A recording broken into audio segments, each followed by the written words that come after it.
What is up, guys? Welcome back to the channel. Back with my reviews for the previous month. This is going to be for the month of January 2021. I know I'm a few days late on this. It's been a really, just rough week altogether. And yeah, just been extremely tired and just feeling like shit pretty much all week. So yeah, and other things that I don't want to get into. So with that being said, before we dive into things, as usual, if you guys haven't already, hit that subscribe button, hit that like button, all that good stuff. Drop down the description. Follow me on Instagram, Twitter, join the Patreon if you want. Amazon wish list on there. The link to the merch store, which, again, I do have a new design on there with the bloody handprint, which a lot of people seem to really be liking. So definitely check that out as well. And, of course, the one previously with the channel logo still on there. Anyway, so I started out really good last month, watching at least one movie every day. And then it kind of dwindled down, getting busy, getting everything together in here and moving things around. And just this weather, this cold weather just fucking sucks and been very unmotivated. So, yeah. So let's dive into it, I guess. I'm going to start with one I got in for review. I believe this is distributed by Dark Sky Filmz, but it is from Cape Light Pictures and a bunch of other companies involved. But that is Sky Sharks. Here's the back as well, and I will bring these up here on IMDb for you guys as well. So Sky Sharks has a 3.8 on IMDb. This came out this past Tuesday. It's fun. It's silly. It's pretty much about zombie sharks and zombies that ride these sharks in the sky and wreak havoc. It starts out with them attacking the airplane and kind of ends with them taking out another airplane as well. And there's a whole backstory of how they came about and everything during, the that back in the day with the Nazis and all that kind of good shit, I guess. It's got boobs, blood, gore, some comedy, some good and some bad CGI, a lot of bad CGI, but some of it's pretty good. It starts out really promising, and then it's just a lot of this father kind of telling his two daughters about his involvement with this experiment and everything, and things not really going his way in latter days, fast forwarding to the future from back then to now. And it's kind of a mess, but it's a fun mess. It runs pretty long. I believe it's, an hour and 50 minutes. So it's probably a little longer than it needed to be. It does say that Tony Todd is in here, as Major General Frost. Very briefly on Tony Todd. They're doing kind of like a video conferencing thing, trying to figure out how to stop these sharks, and he's just on one of the monitors. And it's pretty brief, but his performance is pretty fun. I don't know. I don't have a lot to say about this one. It's kind of disappointing. Give you an idea of the makeup. Right here in this photo. A lot of these photos aren't even from the movie, but and that's like an ad. So there's some of your zombies. You can see like how they do the nose and things like that. Like no practical effects hardly at all. Like I said, you do get some good nudity. I mean, there's what you're in for. But it's not redeeming enough to me to really consider this a good film. I mean, it's worth checking out, definitely. Streaming or something like that. But I would definitely watch it before purchasing Sky Sharks. But it wasn't the worst movie I've ever seen, and it wasn't the best. It was entertaining enough. I mean, at an hour and 50 minutes, it like I said, it felt a little longer than it needed to be. They could have done this in an hour and a half, and I would have been just fine with that. But I will say one really good thing about this is I loved the music in this one. So the music was very, very good and very fitting for the scenes and everything. So very good score and music. So yeah, Sky Sharks. If it sounds interesting to you guys, definitely check it out. If not, then don't. I guess the sea is for fish, the sky is for sharks. Zombie Nazis and flying sharks. What more could you want? Being the tagline. And we didn't play God, we were gods, and that is a line they actually speak in there. But yeah, it's a movie. It's okay. All right, a couple non-horror here. I finished up the Planet of the Apes series with my son, the newer series. So we watched Dawn of the Planet of the Apes, which I will say the beginning of this one really hit home pretty good because of everything going on in the world now with COVID and all that. And, they start out with the virus and everything and how the human population is dwindled down and all this and everything. And it has my favorite actor in here, frickin' Jason Clarke. I can't stand Jason Clarke as an actor. That was sarcasm. But he was okay in this one from 2014. It's a good movie. I enjoyed it. I'm not going to go really into the plot. You guys know about Planet of the Apes. And I watched this very early on in the month. So memory is a little foggy. But good visuals. I love, Caesar's taking control and everything. And you got Gary Oldman in here as well.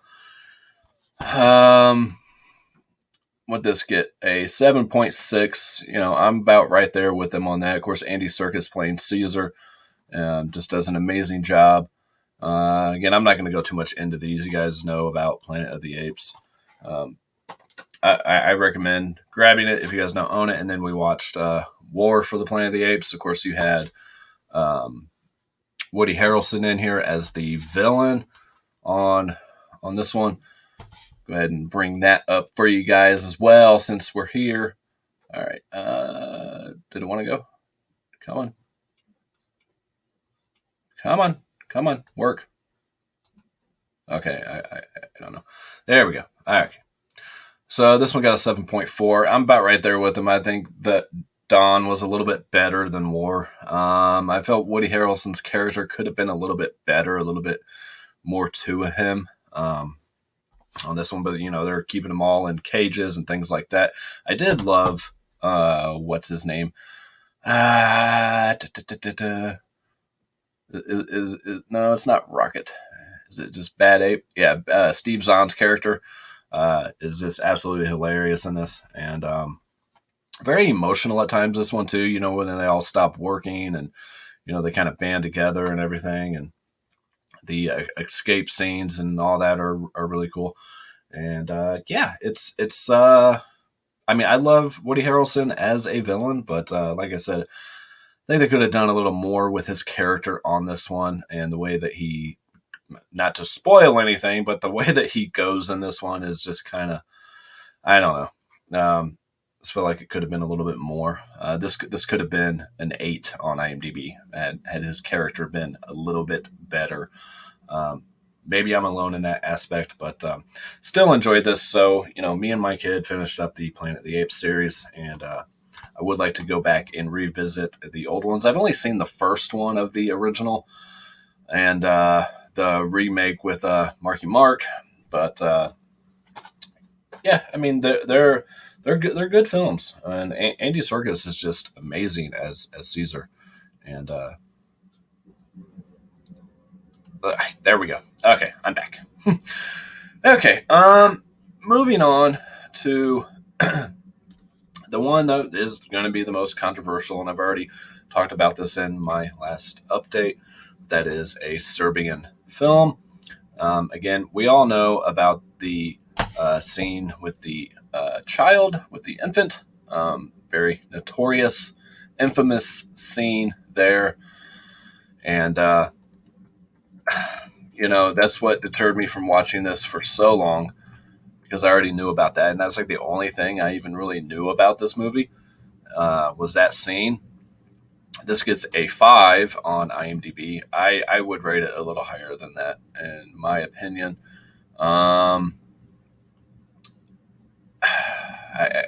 Let's see what photos they have. Oh, I'm sure they have. So you get the main actor there. I already forgot his name in here. Milos. It's pronounced differently though. I know that. I think it's just like Milo or. I don't remember. They say it in the special features. Again, it's been a while since I've watched some of these. I do apologize. Plays a retired porn star, and he's got a chance to go and make this movie and make a shit ton of money doing it. So he doesn't really know what he's getting into.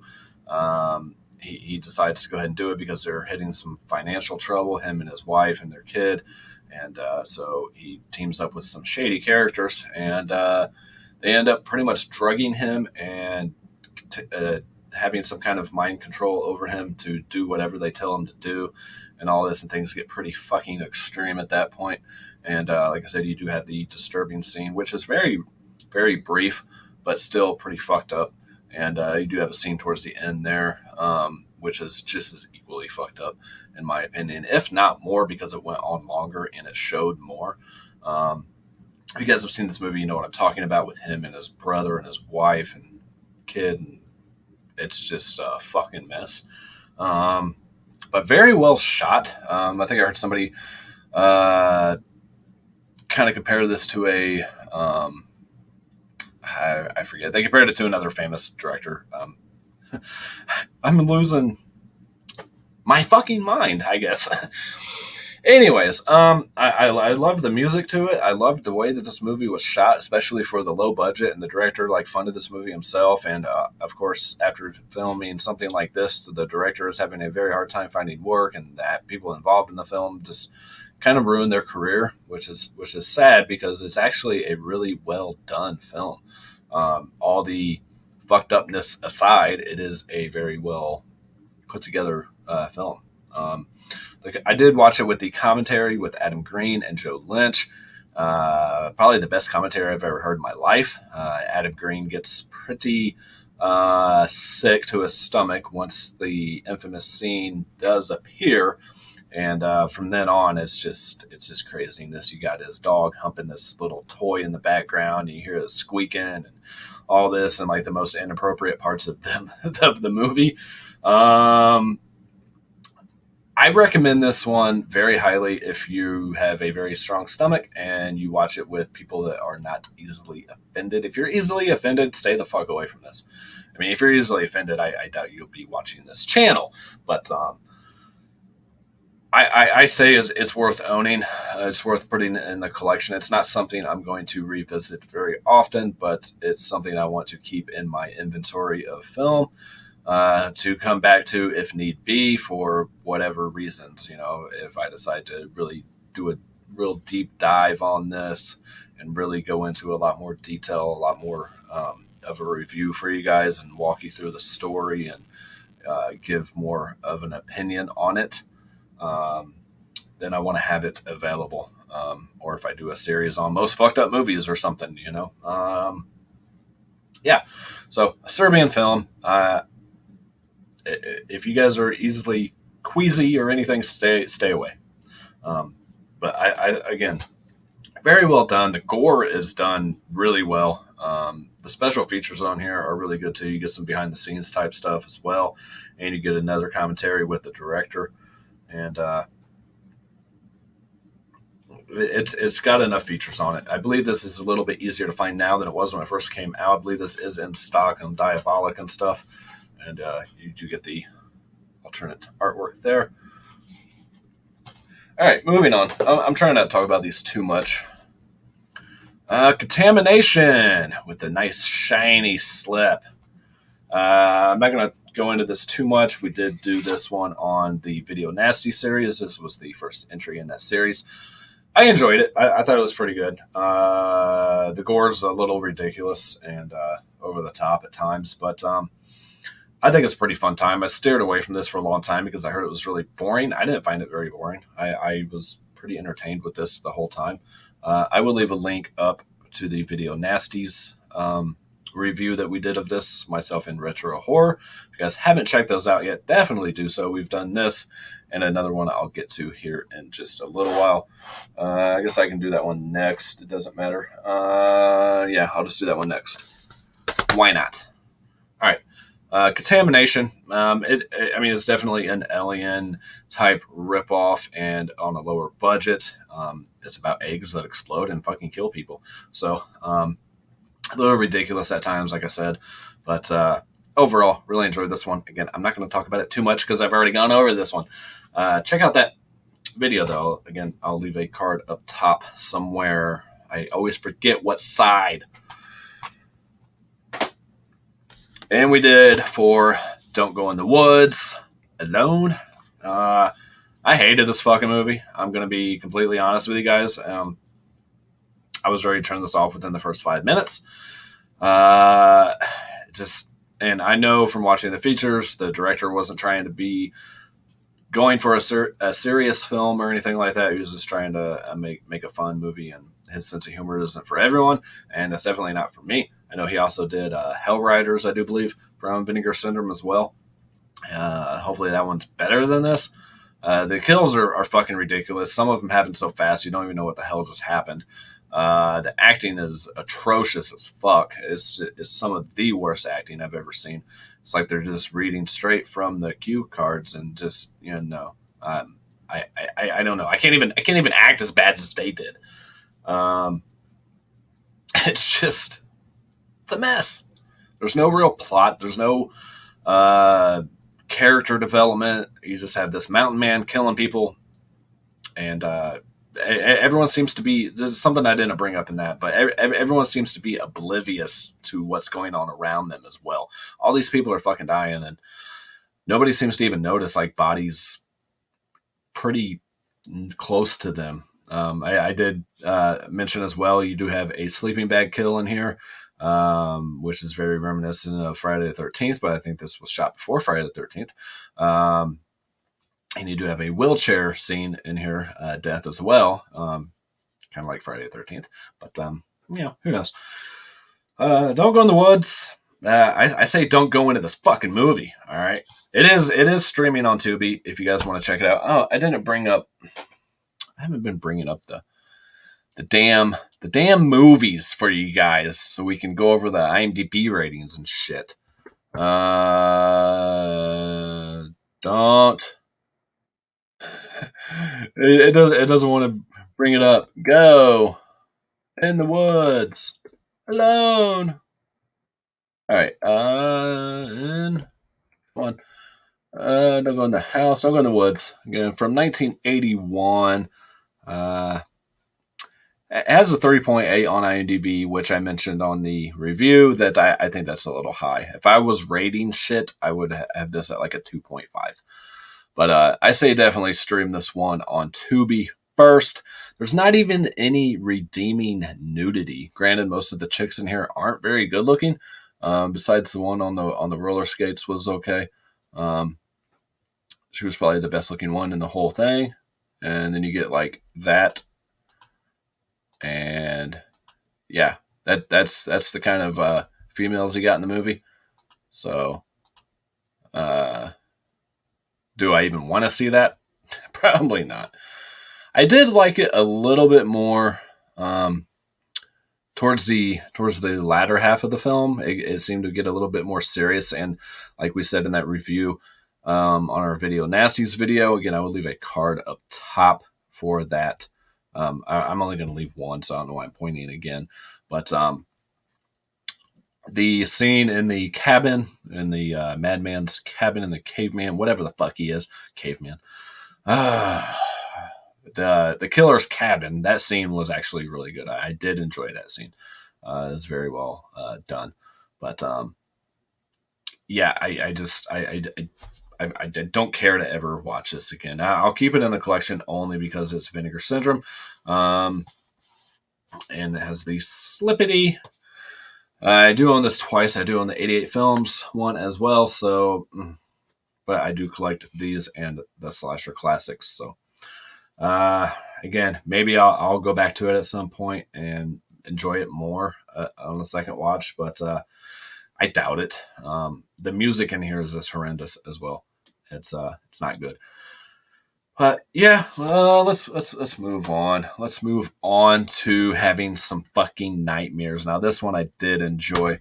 I thought this one was pretty good. I think there was only one scene in here that I didn't, one segment I didn't really care for. The one with Lance Henriksen um, wasn't my favorite, where he's like a priest. This has a 5.7 on IMDb. If I was rating, I'd say it was right there at like a 6. But I did enjoy the first one, and I enjoyed the one with the guy in the back seat, kind of like your urban legend. Again, the one with old Lance there is probably my least favorite. I believe it was Lance Henriksen, wasn't it? I'm sorry. I'm in the wrong fucking thing. No, I just want to go to Nightmares. I'm in Nightmares and a Damaged Brain. Let's go to the right fucking movie, shall we? 1983. And I did like the one with Emilio Estevez with the video game segment was really good. Very dated, obviously, by today's standards, but let's see. It doesn't list him.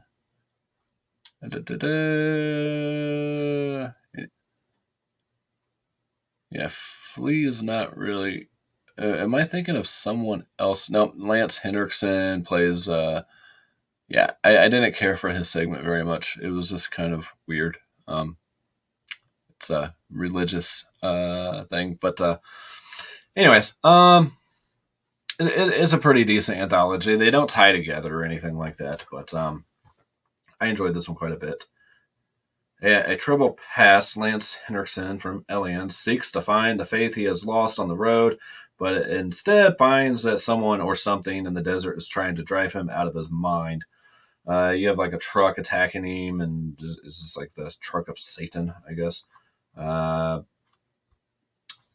Pretty decent film now from Scream Factory here. All right, another one that I enjoyed quite a bit. That is The Final Terror, also from Scream Factory here. It's just a straightforward slasher. Not the movie the director intended. They actually added some scenes in here, including the opening scene with the people on the motorcycle. But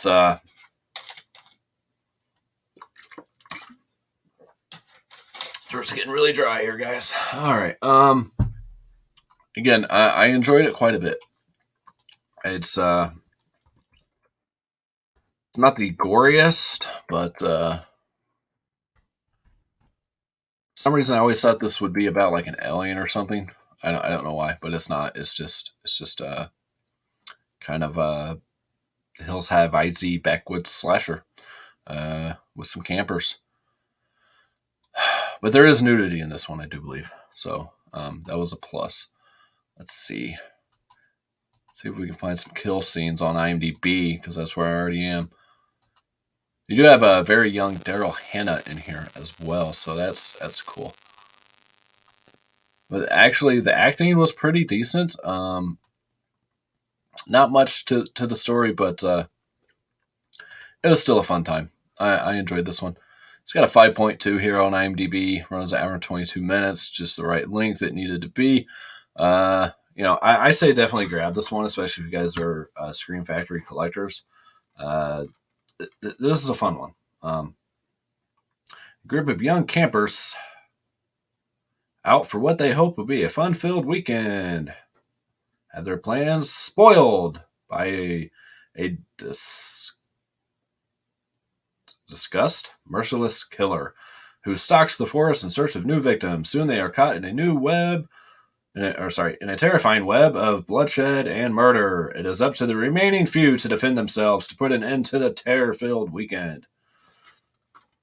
Yeah, it's just people out camping and getting fucking killed. So, Final Terror, I recommend it. All right, moving on. Now this one's really weird. I did enjoy it, and I'll bring it up here. Right. That is Razorback. This is the Umbrella release. I think there's another Blu-ray of this, but this is the one that I have. The really nice, soft slipcover. This is the Beyond Genres edition. There you go. There you go. Really, really nice release from Umbrella. This movie, very simple plot. A fucking Razorback kills this kid while his grandpa's in charge of him, and now the grandpa wants revenge on this Razorback. You got some people from like New York or something, like a news reporter, and you think she's going to be like the main character. She gets fucking killed, and then it's up to her boyfriend or husband or whoever it was to come out to the Australian outback and figure out what the fuck happened to her. And during this time as well, the old man is trying to find this Razorback. And pretty cool. I mean, the Razorback looked pretty damn decent for the amount of time we see it up close, which isn't a whole lot, but yeah, it's a fun movie. I recommend this one. The visuals on this are really weird. I think the director was did a lot of music videos and things like that over in Australia, and it definitely has a weird tone to it. It has a 6 on IMDb. That's probably about right. I recommend grabbing this one though. If you guys have not seen this, definitely pick up this Beyond Genres from Umbrella Edition.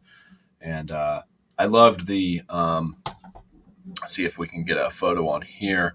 The two main locals on here are, and oh, I did not bring this up on for you guys. For you guys, yeah, 6.0. This is from 1984. And this is his helper here, who the now widowed guy. Kind of, you think something's going to happen between them two, but nothing ever really spawns. And she died very young of, I believe, cancer. Only in her early 30s. I think she was only about 19 when this movie came out. But there's your reporter chick. Let's see if we can get images of the Razorback here. There's the old man hunts the Razorback. That's the husband. There you go. There you guys can see what the Razorback looks like a little bit right there. And a close-up of its eye. What else you got for us, IMDb? And there's the old man. But really enjoyed this one, guys. You do have one scene of very, very brief nudity. She actually did the nude scene because they brought in a stunt double, and she's like, who's this? And, just whatever, I'll do it, kind of thing. But it's like a 1 second shot of her fucking tit. So you just kind of see some of the visuals that they were going for. But these local guys, these guys here, they were a fucking trip, man. They really made this movie. Crazy kind of Mad Maxian feel. Of course, it's Australian as well. There's a good close up of the shit. Nope. Where are we at? Fuck. I lost it. There you go. There's a good close up of the Razorback. Yeah, it's a fun time. I definitely recommend grabbing this one, guys. I'm wasting too much time here. All right, these two I'm not going to talk about too much. I already watched the first one, trying to stream it, but it kept glitching on me, so I rewatched it. So this is where a lot of my time went to. You got like 9 hours of watching between In Search of Darkness 1 and 2, both of them being the Corey Teller editions, even though part 2 I didn't really get a lot of scenes with Corey. So a lot of people said this is leftovers from the first one. Yeah, it probably is. Wasn't as many famous people in here. You do have Brandon Tenold in here, who's on YouTube, that does bad movie type reviews, which is cool. I'm glad that you got a shot at doing something like this. But we're paying good money. I want celebrities. But yeah, Corey Taylor editions. It's 80s horror. This is all you need for your collection for 80s horror. Is these two right here. Covers almost every fucking movie from the 80s. And then they're going to be doing In Search of Tomorrow, which is a sci-fi documentary. And my name is in the credits on part 2, which I told them to put my channel name.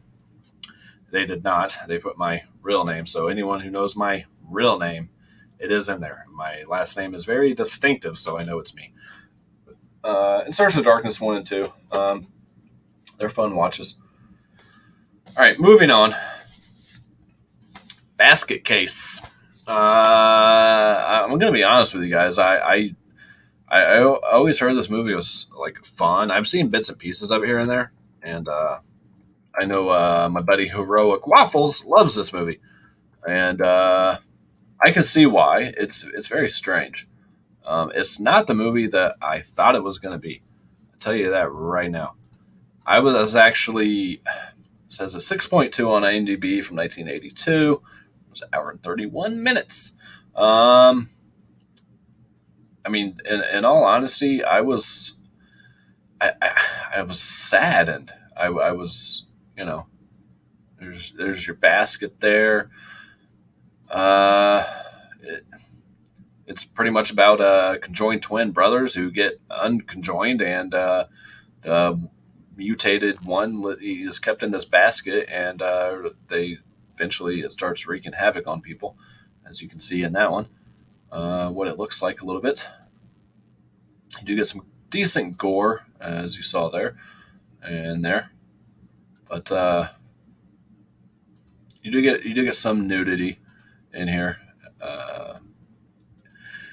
It's a very sad movie in my opinion. I felt like I didn't really have that good of a time with this movie. It was kind of depressing. I don't know. It's packed with features though, as you guys can see. This release here from Arrow, and I don't know. It just wasn't what I wanted it to be, I guess. I definitely recommend checking it out, though. If you guys have not seen it, definitely do so. I would say stream it first, though, to see if you guys might enjoy it more than I did. Again, another one I'm glad to have in the collection and maybe revisit at some point. All right, one I did love here, that is Slumber Party Massacre. I was so surprised with this one. Not much of a point to it. My only complaint with this one is not getting any kind of story to the killer. I guess he's killing them because he loves them. I don't know. But some good kills in here. It's just about a bunch of chicks having a slumber party, guy killing them. There's your fucking plot. I mean, in all honesty, that's really all it is. And this is another one too. This is from a female director, and not the whole movie she wanted to make because she didn't want all the gratuitous nudity and stuff in here, like the shower scenes and everything. But she was kind of forced to put that in there to appeal to the obviously male audiences. 1982. This is a 5.7. I'd say it's about right there. The acting is actually not terrible, and you do get some good nudity. But yeah, she wasn't a fan of the shower scenes. The women are attractive enough. They're not drop dead gorgeous, but definitely a lot more attractive than the women in Don't Go in the Woods. I know one of the actresses passed away shortly after that. I'm trying to see if can we get a picture of the killer here? Can that happen? Some pretty brutal kills in here. But I love the scene where the pizza guy is killed, and they're just like, "Fuck it, I'm hungry." Anyways, I know I'm scrolling through really fast here. I'm trying not to spend too much time on these guys. We're already at over half an hour, but get your kind of peeping toms going there, having a good time. I mean, there's some cheesy acting and there's some not so bad acting, but overall, it's a fun '80s slasher. I definitely recommend grabbing this one, adding it to the collection. I had a great time with this one. All right. Next, we have Fade to Black. This is the Vinegar Syndrome release that they put out here recently. I liked it a lot. I really did. It's about a guy that's obsessed with, obviously, horror films, and he's kind of bullied and everything. You do have a very young Mickey Rourke in here as well. And kind of gets his revenge by dressing up as these certain characters from the old films like Dracula and the Mummy and Old Cowboy. The Old Cowboy one scene with Mickey Rourke, that was probably my favorite scene in this movie. But I thought it was really good. I liked it a lot more than I thought I would, and kind of his ending there too at the Chinese theater. Um, he wanted to go out in like in a movie style. 1980, runs an hour and 42 minutes, has a 6 on IMDb. If I was rating shit, I'd put it at about a 7. I think it's a little better than a 6. And probably one of the best Vinegar Syndrome releases I've seen. So, yeah, Fade to Black is a good movie. And you got the chick here that he is determined is Marilyn Monroe, his love interest in the movie. And see if we can get any images of him in costume here. No, IMDb wants to suck. I guess I could have been more prepared and had images. Here's your kind of end of the film here. Again, spoilers. I mean, it gets kind of weird towards the end, but he's living with his mom or his aunt or his mom that is his aunt or some shit, and that's. He gets pretty fed up with her shit, and that's when his killings begin. There's him as the Mummy. And this is cool too because you see he worked. There's my favorite scene as he's the kind of ghost cowboy esque thing there. I know he was going by not Roy Rogers, but kind of like a knockoff version of him that was pretty famous. I can't remember the name off the top of my head here, but yeah. Really enjoyed this one, guys. If you guys are movie fanatics like myself, then I think you'll really have more of an appreciation for it as opposed to if you're not. But even if you're not, I think you'll enjoy this film. And it's Fade to Black, man. It's it's a cool title as well. Highly recommend that one. All right, one I don't highly recommend is The Slayer. For one, you only see the Slayer very briefly towards the end, and it's not good. Some of the kills are pretty decent in this one. It's kind of like a Nightmare on Elm Street-ish film because you see people die in her dreams and then they die in real life. That's kind of your basic synopsis of this one. Let's see. I believe this was a video nasty too. Yes, it's slashed by UK censors and mercenary. God damn it! I can't talk. Yeah. Whose nightmares seeping into reality themed predates a certain Wes Craven classic by several years. Yeah, they even say that on here. In this chilling classic, two young couples set off to a secluded island for what promises to be a restful retreat. But the peace is short-lived as the storm begins to batter the island. Troubled artist Kay senses a malevolent presence in their midst, stalking them at every turn. Is she losing her mind, or are her childhood nightmares of a demonic assailant coming to terrifying life? This one's... I don't really know where I stand on this one, to be honest. I enjoyed it, but I didn't. It's kind of... I'm probably right there with IMDb. They're giving it a 5.3. I'm probably right there with them. It could have been a lot better had the Slayer killer been more prominent, but it wasn't terrible. The acting was decent. Let's see if we can find an image of said Slayer. I'm not going to scroll through all of them from the actual movie. I mean, this cover looks awesome, but and there's not even an image on here of the. Go to next. Go to previous. I think I might have found one. What do we got here? We got. You're the wrong guy on the wrong page at the wrong time. Really? Really, you can't view that image. I want to view that image. There we go. All right. So there's your creature there. Anyway, like I said, it's kind of a precursor to Nightmare on Elm Street and everything. So it's a decent enough watch. And let me know, guys. I know I'm kind of all over the place. If you like me bringing up the IMDb and all that kind of stuff, and if not, then I won't do it anymore. I say add it to the collection. It's good enough for that. But if you guys collect arrows, you do get reverse art on here as well. I like the one that it came with already on there. Oh man, wow! Packed full of features too. I know it's kind of hard to see this shit, and I'm glaring, but you can tell there's a lot. All right, moving on to the Incubus, a creature that rapes people, and yeah, that's about it. Man, my memory is foggy as shit on a lot of these. This is from 1981.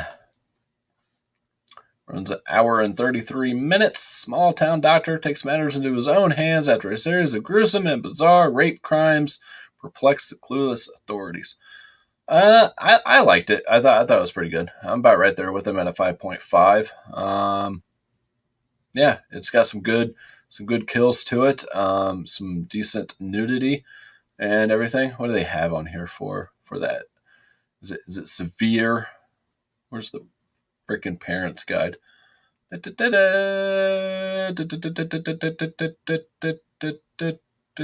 And I know where it is on my phone, but I don't know where it is on here. Goofs. The man attacked in the barn accidentally shoots his foot off, leaving a bloody stump. In the next scene, where he is thrown through the window, he is wearing both his boots. How about that? All right. Yeah, here we go. Parents Guide. View content advisory. Severe violence and gore, profanity moderate. Frightening scenes, mild sex and nudity. I seem to have a recollection of more nudity than mild, but maybe I'm mistaken. Anyways, the Incubus. I say grab it, especially if you guys are Vinegar Syndrome collectors. I enjoyed this one. Again, I'm trying to hurry up here, guys. The Beast Within, I enjoyed even more. Speaking of rapey shit, it starts off with a chick getting raped, and come to find out years later that this kid is the child of that event that takes place. And this one was really, really good. I was very, very surprised with this one. I did not think I was going to like it as much as I did. And Beast Within. No, I don't want a 2019 version here. There we go. 1982 is what I want. This has a 5.6 on IMDb. A young woman gets raped by a mysterious man creature, and years later, her son begins to have a horrific transformation. Pretty much what I just said. Okay, cool. But to give you guys an idea of what the beast looks like, there you go. That's her son later on in the film.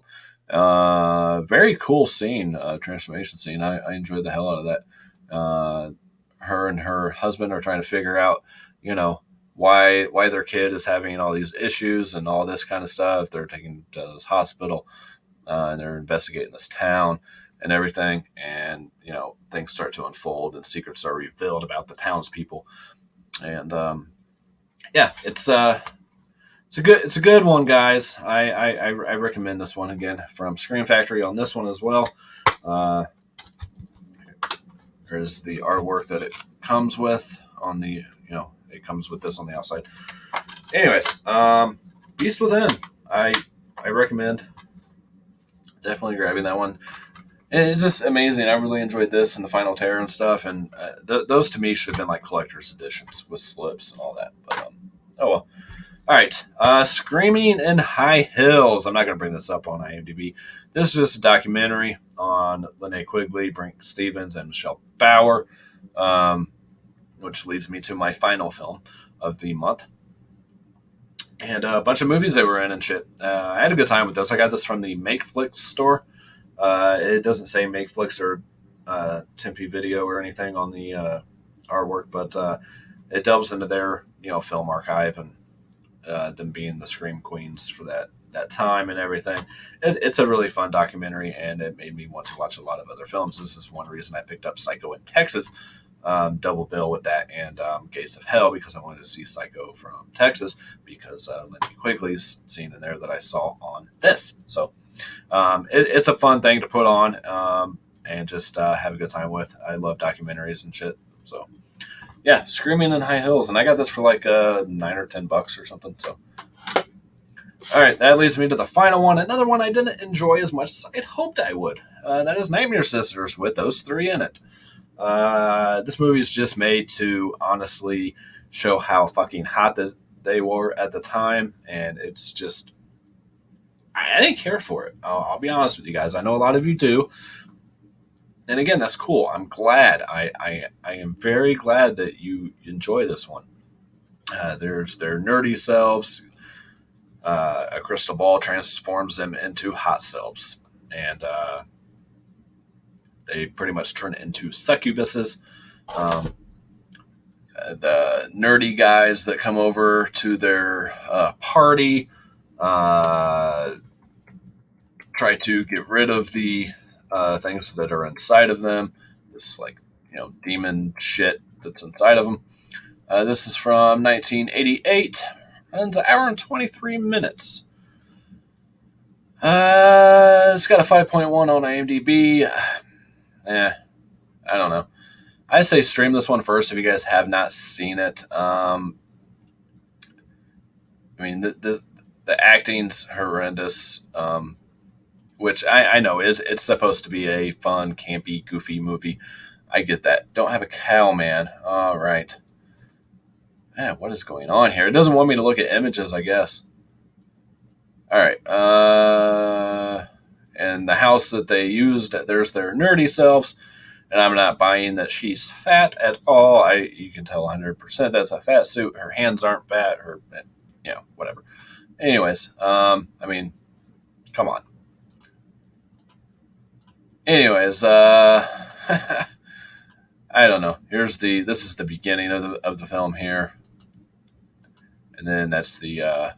He's not even a priest. There is a line in here where he says that he basically was involved with the exorcism from The Exorcist.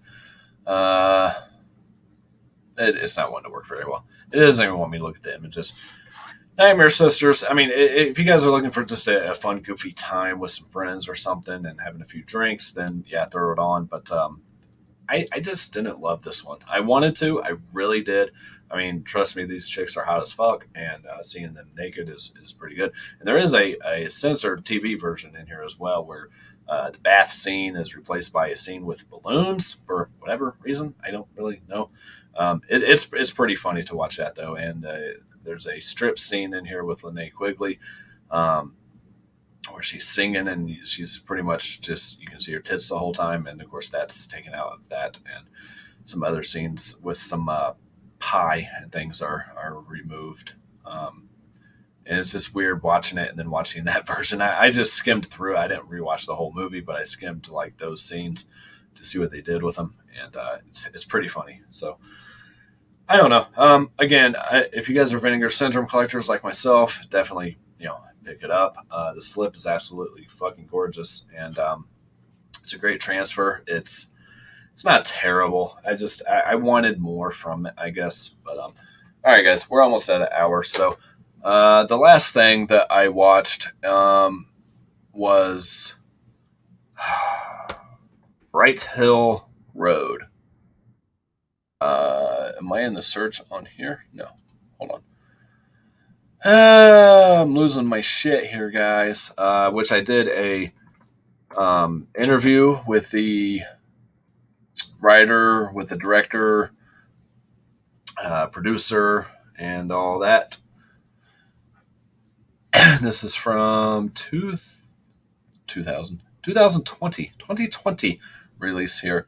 I enjoyed this one. It's only got a 4 on IMDb. I'd rate it a little higher than that. I definitely say check this one out for sure. It's pretty much about a woman dealing with her alcoholism and some things that happened in her past, and she goes to stay at this boarding house.